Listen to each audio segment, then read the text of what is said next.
Hello lovely people, welcome back to this new quick tutorial of Quick Guide. In this video, I'll be showing you how can you add stickers into your WhatsApp. So without any further ado, let's dive right into this exciting video. Step 1. Open the WhatsApp.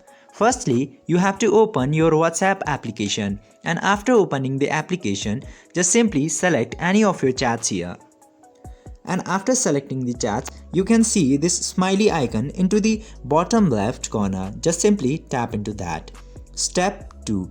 Add the new sticker.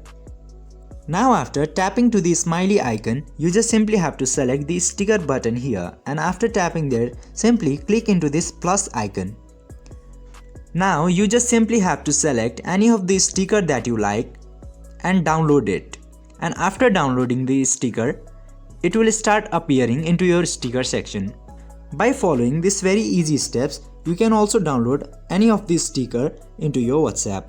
I hope this video was helpful for you. If yes, don't forget to like, share and subscribe to the channel to never miss another update. Thank you for watching this video.